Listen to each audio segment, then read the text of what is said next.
Hello everyone, कैसे हैं आप सब। मैं हूं आपके साथ हर्षिता और कंटेंट आपने देख लिया होगा। आज हम लोग रियल नंबर्स का लास्ट एक्सरसाइज करेंगे, उसके बारे में समझेंगे। पिछली 3 वीडियोस मैं ऑलरेडी डाल चुकी हूँ यूट्यूब पे। आप 3 एक्सरसाइज को आप जाके देख लीजिएगा और समझ लीजिएगा। और चलते हैं अब इस एक्सरसाइज की तरफ। इस एक्सरसाइज में मेनली आपकी थ्योरम्स हैं जो काफ़ी इंपॉर्टेंट है और उसी के बेसिस पे हमको आगे क्वेश्चंस सॉल्व करने हैं। तो हम एक एक करके सारी थ्योरम्स को पहले हम रीड आउट कर लेते हैं, फिर मैं आपको समझाती हूँ कि वो कहना क्या चाहता है। एनसीईआरटी में थ्योरम है theorem 1.5। Let x be a rational number whose decimal expansion terminates, then x can be expressed in the form p upon q, where p and q are co-prime, and the prime factorization of q is in the form 2 raised to the power n and 5 raised to the power m, where m and n are non-negative integers। कहने का मतलब क्या है कि एक x हम एक number suppose कर लेते हैं, ठीक है, और उसका रेशनल नंबर सपोज कर लेते हैं और उसका डेसिमल एक्सपेंशन टर्मिनेट हो रहा है, मतलब उसका जो फैक्टराइजेशन और जो एक्सपेंशन है वो खत्म हो रहा है। Then x can be expressed in the form p upon q। जो x जो हमने नंबर सपोज किया है उसको हम p अपॉन q की फॉर्म में लिख सकते हैं। Where p and q are coprime, p and q हमारे को प्राइम होने चाहिए। को प्राइम मैं पहले ही बता चुकी हूँ आप लोग को। And the prime factorization of q is of the form 2 raised to the power n and 5 raised to the power m।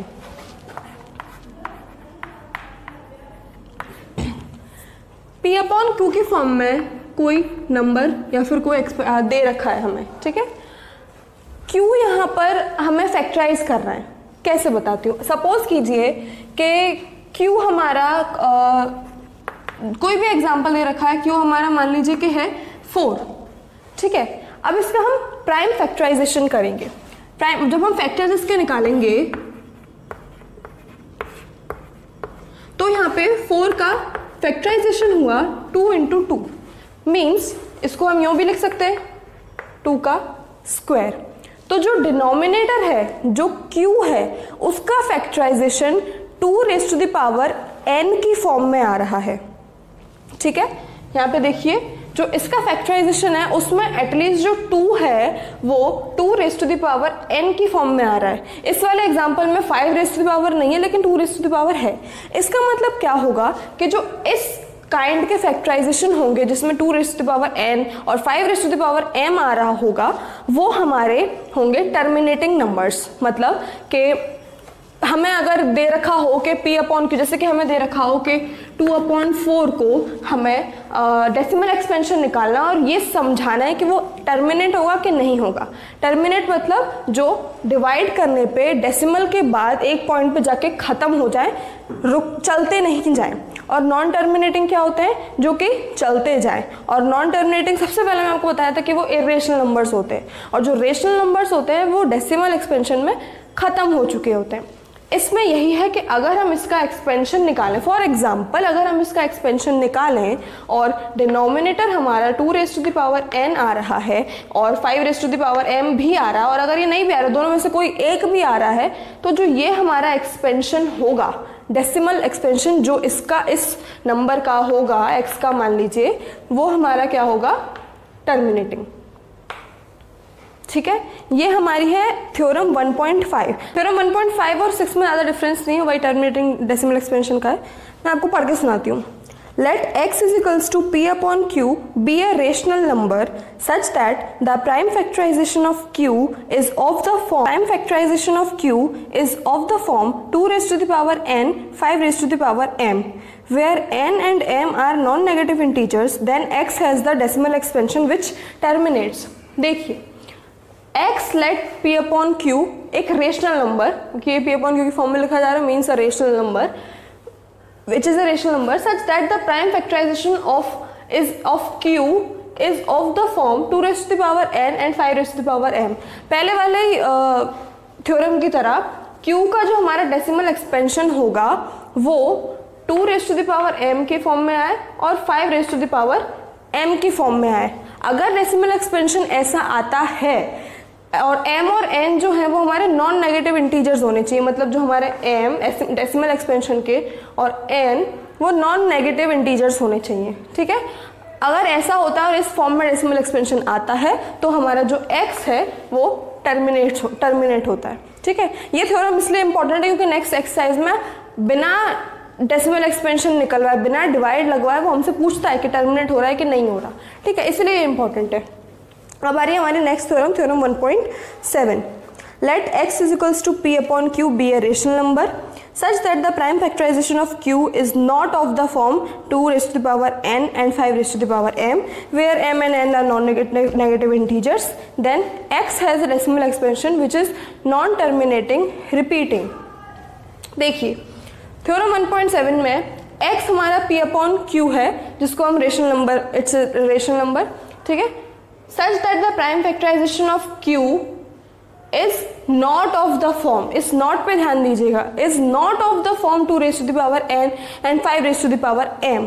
अगर q का डेसिमल एक्सपेंशन ये नहीं आ रहा है तो हमारा जो x होगा वो कैसा होगा, then the x is non terminating. ठीक है, non terminating and repeating as well. ठीक है, समझ में आ गई सारी थ्योरम्स। थ्योरम 1.5 और 6 में ज़्यादा डिफरेंस नहीं है, सिर्फ p अपॉन q, p और q को को प्राइम बताया गया है, अदरवाइज ज़्यादा कोई डिफरेंस नहीं है। और यही बताएगा कि 2 raise to the power n और 5 raise to the power m की फॉर्म में आना चाहिए तो वो टर्मिनेटिंग होगा, और अगर नहीं आता तो वो नॉन टर्मिनेटिंग है। आपको यहाँ पे 2 एग्जाम्पल्स बता रही हूँ थ्योरम 1.6 और 1.7 में। सपोज कीजिए कि ये हमें एक x गिवन है, ठीक है, 17/8। अब हमें 8 का डेसिमल एक्सपेंशन निकालना है, मीन्स 8 का फैक्टराइजेशन करके देखना है। तो ये हमारा 2 से जाएगा, ठीक है, 2 का ये क्यूब आ जाएगा। तो हम इसको 8 को हम 2 रेज़ टू द पावर 3 की फॉर्म में हम लिख सकते हैं। ठीक है, फिर से बोल रहे हैं ज़रूरी नहीं है कि उसमें 5 raise to the power m भी आए, अगर 5 या 2 में से कोई एक भी आ रहा होता है तब भी वो चलता है, तब भी हम उसको टर्मिनेटिंग ही मानते हैं। तो यहाँ पे आप देखिए कि 17/8, 8 का जो हमारा फैक्टराइजेशन है वो 2 रेज़ टू द पावर 3 आ रहा है। इसका मतलब कि ये जो हुआ वो क्या हुआ, that is a terminating number. जो x है वो हमारा टर्मिनेट हो रहा है। ठीक है, देयरफॉर हम लिख सकते हैं कि ये जो x है वो टर्मिनेटिंग है। ठीक है, समझ गए। अब इस वाले में क्या है, इसका एग्जांपल मैंने लिया है 64/17।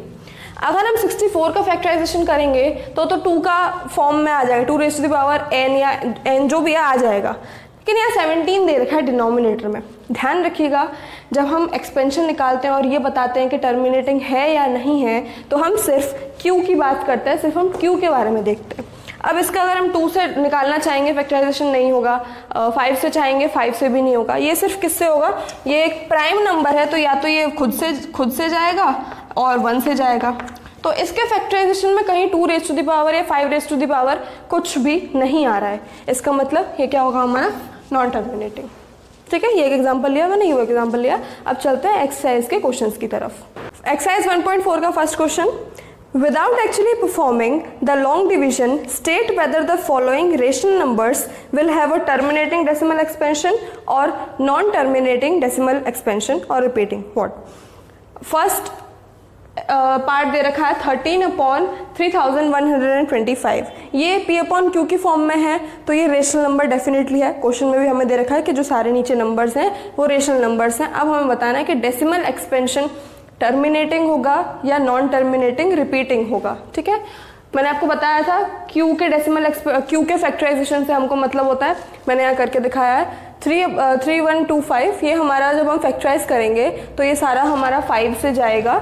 ठीक है, और इसको फिर हम 13/5, यहाँ पे 5 टाइम्स आ रहा है। ठीक है, तो यहाँ पे हम 5 रेज़ टू द पावर 5 लिख सकते हैं। और थ्योरम के अकॉर्डिंग इसका मतलब क्या है कि 5 raise to the power m इस q के डेसिमल एक्सपेंशन में आ रहा है। ठीक है, इसका मतलब क्या हुआ कि this is a terminating number. बस हमें और कुछ नहीं करना, डिनोमिनेटर का फैक्टराइजेशन निकाल के देखना है। अगर आता है तो अच्छी बात है, नहीं आता है तो वो नॉन टर्मिनेटिंग रिपीटिंग है। ठीक है, अब थर्ड पार्ट मैंने यहाँ पे लिया है 64/455। अब इसका डेसिमल एक्सपेंशन मैंने q का डेसिमल एक्सपेंशन मैंने यहाँ निकाल के दिखाया है। ये 5, 7 और 13 आ रहा है इसमें, means 5 raise to the power something यहाँ पे नहीं आ रहा है और 7 और 13 भी फैक्टराइजेशन में आ रहा है। तो इसको शो करने के लिए हम क्या करेंगे, इसको जैसे फैक्टराइजेशन हो रहा है उसको एज इट इज़ फैक्टराइजेशन हम करके इसको लिख के दिखा देंगे। और यहाँ पे जब 5 या फिर 2 raise to the power n या फिर m जो दोनों ही चीज़ें हैं वो यहाँ पे नहीं आ रही हैं, तो ये हमारा क्या हो गया, non terminating and repeating. Theorem 1.7 के अकॉर्डिंग। ठीक है, ये 2 पार्ट्स मैंने आपको बताए और कुछ और पार्ट्स भी सॉल्व कर लेते हैं। यहाँ पे मैंने लिया है अब फिफ्थ पार्ट में हमसे पूछा है 29/343। ठीक है, इसका हमने यहाँ पे डिनोमिनेटर q का हमने यहाँ पे एक्सपेंशन फैक्टराइजेशन किया तो ये 7 से जाएगा, मीन्स ये 7 का क्यूब आ रहा है। लेकिन व्हाट द थ्योरम वाज, 2 की पावर m या 5 की पावर n, 7 या फिर किसी और नंबर की कोई बात नहीं थी, इसीलिए हम यहाँ पे इसको शो ज़रूर ऐसे कर देंगे कि 7 रेज़ टू द पावर 3, लेकिन हम यहाँ पे लिख देंगे it is non terminating and repeating. Okay, फिर हमारा नेक्स्ट पार्ट है 7th part, 129/2 raise to the power 2, 5 raise to the power 7 and 7 raise to the power 5। अब इसमें क्या लगता है कि सबको लगता है कि 2 raise to the power m और 5 raise to the power n तो यहाँ पे आ रहा है। ठीक है, इसका मतलब ये होना चाहिए था, इन दोनों की वजह से ये होना चाहिए था टर्मिनेटिंग, लेकिन ऐसा नहीं होता है। जस्ट बिकॉज यहाँ पे 7 रेज़ टू द पावर भी कुछ आ रहा है तो ये जो डेसिमल एक्सपेंशन होगा वो हमारा टर्मिनेटिंग नहीं होगा। अगर यहाँ पे ये चीज़ नहीं होती और क्वेश्चन में अगर सिर्फ इतना दे रखा होता तो ये हमारा डेफिनेटली टर्मिनेटिंग होता, लेकिन जस्ट बिकॉज ये 7 रेज़ टू द पावर 5 भी आ रहा है इसलिए हम इसको सिंपली लिख देंगे नॉन टर्मिनेटिंग। ठीक है, तो चलिए अब चलते हैं हम सेकंड क्वेश्चन की तरफ। सेकंड क्वेश्चन हमारा है write down the decimal expansion of those rational numbers in question first above which have the terminating decimal expansion. Question 1 में जो रेशनल नंबर्स जिनका टर्मिनेटिंग डेसिमल एक्सपेंशन था, अब हमें उनका यहाँ पे डेसिमल एक्सपेंशन करके दिखाना है। ठीक है, तो उसमें से मैं सेकेंड पार्ट ले लेती हूँ। सेकेंड पार्ट हमारा था 17/8 फर्स्ट क्वेश्चन में, वो हमारा टर्मिनेटिंग था, तो मैं उसको यहाँ पे करके दिखाती हूँ कि वो कैसे हो रहा था। ठीक है, देखिए अगर आप चाहते हैं डेसिमल एक्सपेंशन निकाल के दिखाना कि फाइनल क्या आएगा डेसिमल पोजीशंस पे, तो आप इसको डायरेक्टली डिवाइड लगा दीजिए। ठीक है, उसके बाद भी आंसर सेम ही आएगा, लेकिन एक तरीका ज़रा होता है। देखिए 8 का हम अगर करेंगे 2 रेज़ टू द पावर 3 आएगा। देखिए 8 जो हमारा हो रहा है वो 2 रेज़ टू द पावर 3 है। हमें यहाँ पे इजी बनाने के लिए मैं आप लोगों को बता रही हूँ कि कैसे करना है। आप एक काम करिएगा कि नीचे डिनोमिनेटर में 10 की पावर में बना दीजिएगा, मतलब कुछ ऐसा 5 रेज़ टू द पावर लाइएगा कि फिर नीचे 10 की वैल्यू में या फिर 100 के फॉर्म में आ जाए, तो आपके लिए इजी ये रहेगा कि आप ऊपर फिर डेसिमल एक्सपेंशन काफ़ी इजीली लिख सकते हैं। ठीक है, जैसे कि मैं आपको बताती हूँ कि यहाँ पे हमने 17 2 की पावर 3 है। देखिए 5 2s are 10, ये हमको पता है, और टर्मिनेटिंग में हम कंडीशन भी 5 रेज़ टू द पावर वाली लेते हैं। ठीक है, तो हम यहाँ क्या करेंगे, न्यूमरेटर और डिनोमिनेटर दोनों में 5 रेज़ टू द पावर 3 का मल्टीप्लाई कर देंगे। समझ में आपको मैंने क्यों किया? देखिए एक यहाँ से 2 आएगा, एक यहाँ से 5 आएगा, 10 हो जाएगा, फिर दूसरा 2 आएगा, फिर दूसरा 5 आएगा, तो फिर एक और 10 हो जाएगा, फिर तीसरा आएगा, एक और 10 आ जाएगा। इन तीनों को मल्टीप्लाई करके यहाँ क्या हो गया, 1000 हो गया। ठीक है, तो यहाँ पे 17 into 5 raise to the power 3, इसको अगर हम सॉल्व करेंगे तो 125 आएगा। ठीक है, और यहाँ पे हमारा 1000 हो गया। जब हम इसको सॉल्व करेंगे तो सॉल्व करने के बाद ये हमारा आएगा 0.00416। जब हम इसको सॉल्व करेंगे, ये आप इसका मल्टीप्लाई कर दीजिएगा और फिर फाइनली डेसिमल प्लेसेस को नीचे 1000 है तो कर दीजिएगा। ठीक है, जब हम इसको यहाँ पे मल्टीप्लाई करेंगे तो ये यहाँ पे हमारा फाइनली सॉल्व करके ऊपर आएगा हमारा 2125/1000।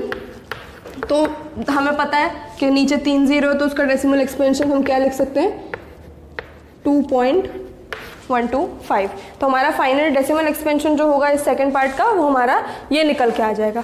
लेकिन ये सिर्फ इजी बनाने के लिए और एक 5 रेज़ टू द पावर वाली चीज़ को शो करने के लिए है। और अगर आप ऐसा नहीं चाहते हैं तो आप सिंपली इसको डिवाइड लगा के देख लीजिएगा, तब भी यही आएगा। लेकिन क्योंकि यहाँ पे थ्योरम्स की बात करी हुई है, थ्योरम्स में 5 raise to the power decimal expansion में होता है, 2 रेज़ टू द पावर होता है, इसीलिए इसको मैंने 2 रेज़ टू द पावर और 5 रेज़ टू द पावर की फॉर्म में आपको करके दिखाया है। ये भी तरीका है और वरना वो भी तरीका। अगर ज़्यादा नंबर में आता है तो आप इस तरीके को कर लीजिएगा, और अगर कम नंबर में आता है तो आप इसको रहने दीजिएगा, ठीक है। सेकंड क्वेश्चन के जो बाकी पार्ट्स हैं वो आप खुद ट्राई कीजिएगा, ठीक है। और नहीं आता है तो आप नीचे दिए गए व्हाट्सएप नंबर पे कांटेक्ट कीजिएगा, आपको मदद मिल जाएगी। थर्ड क्वेश्चन पे चलते हैं। The following real numbers have decimal expansions as given below. In each case, decide whether they are rational or not. If they are rational and of the form p upon q, what can you say about the prime factor of q? देखिए, हमसे यहाँ पे कहा गया कि ये 3 parts दे रखे हैं, एक डेसिमल एक्सपेंशन किया हुआ दे रखा है, हमें बताना है कि ये रेशनल है या फिर इरेशनल है। मैं सबसे पहले लिख देती हूँ कि कौन सा क्या है, ठीक है। ये है हमारा रेशनल,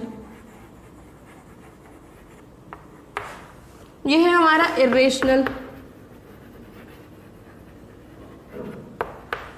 और ये भी हमारा है रेशनल। ये मैंने कैसे बताया कि रेशनल है, इरेशनल है या रेशनल है।